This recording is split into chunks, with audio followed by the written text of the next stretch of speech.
Hi, I'm Emily Dosher from Tips from Town, and here I have Amy Nids with me, and today we're going to show you how to slow cook a fabulous jambalaya recipe. Through the power of these lovely ladies, the producer behind the camera, Karen and Amy, they prepared everything already. So right now we have to still finish off the onion, and I'm going to cut some more of that up. Well, you do that. I'll put in the chicken and sausage into the crock pot. Yes, and then we'll add the celery and onion right on top of that. Right.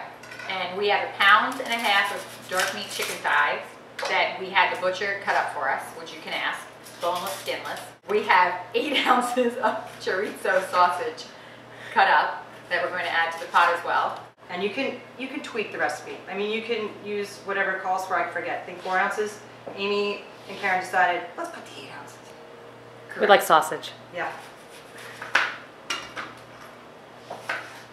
Alright, so I'm cutting up the onion here. Again, you can tweak the recipe according to your family's likes and dislikes. Some people like spicy, so add a little bit more of the pepper that's on the recipe. Alright, celery's chopped. As you can see, again, not rocket science. I'm going to add that there in. That's 1 cup. And then you add the next 12 ingredients. This is a mini jalapeno, which is a little spicier than a regular jalapeno. That's what I'm using. So we're a tablespoon of jalapeno pepper. Let's approximate that. Sprinkle on there. You can always mix that up when we're finished. Then we have 1/2 teaspoon of oregano. Add that. Dried oregano. We have some. Then you can add 1/2 teaspoon of dried thyme, or you can add, you know, 2 to 3 teaspoons of fresh thyme. Here we have 1/4 teaspoon of the kosher salt, and we also have 1/8 teaspoon of cayenne pepper. The recipe calls for 1/4 teaspoon, which I would use because I like to kick it up a notch. But for your family, and tonight this slow cooker meal is going to be served to your family, we're toning it down. Add that, just to be on the safe side. Here we have a tablespoon of lemon juice. There you and go. 2 tablespoons of Tomato paste. Now we need the garlic. The garlic that I always use is frozen in cubes, so I never buy garlic anymore. I never touch it. My hands never smell, so I'm going to go get that. Well, you add a tablespoon of Worcestershire sauce. However, I do always use fresh garlic, but I use a garlic press, also not touching it, by scraping it off, because it does drive me nuts too on the fingers. This is what I learned. 1 clove of garlic equals 1 of these, 1 tablespoon of that.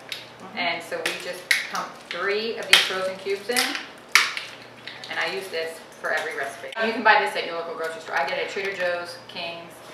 You can get it at... Did you say you could freeze that? You keep it frozen. It is frozen. Really? Okay. Yes. That's awesome. The beauty about this recipe is that you don't have to saute anything prior or parboil or anything like that. A lot of times with slow cooking, you do have to do a little prep. So now we're going to add a cup of chicken broth. We're going to add tapioca. That's a thickening agent. You can get this at any supermarket as well. People just aren't that familiar with it because you don't use it that often, but it does last for a long time, and it does thicken it up nicely. I use it in my beef stew. It's perfect.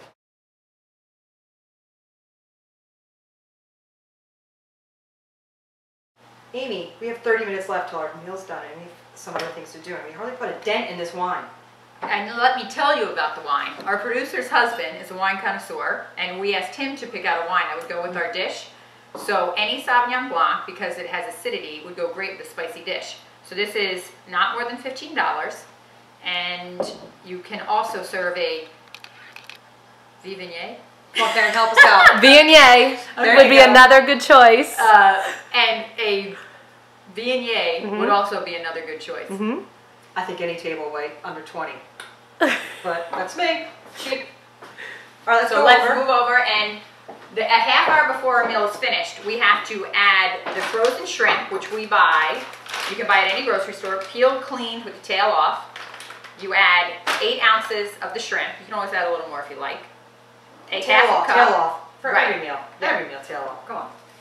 And we have a 1/2 cup of chopped yellow onion and 2 cups of okra. Oh, yes. Yellow pepper. We have a 1/2 cup of yellow pepper and 2 cups of okra, which Emily loves. Love it. I don't put that in mine. And this will just add a little sweetness to it, I think. At least that's what I'm claiming. But this, no good for me, but it's a good way to sneak it into your family and see if they like it. You're going to get, what do you get out of it? Fiber. Apparently it's good for pregnant women. And it's got some other thing in it, I forget, but it's good. Google it. And then we also chose whole grain brown rice so that we are introducing a little bit more of a healthy rice as opposed to white. Bon appetit.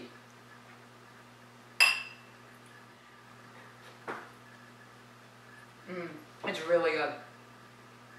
Oh, taste the thing. I mean, with the okra, it's fine. Really good. I'm getting fiber. It's not too spicy.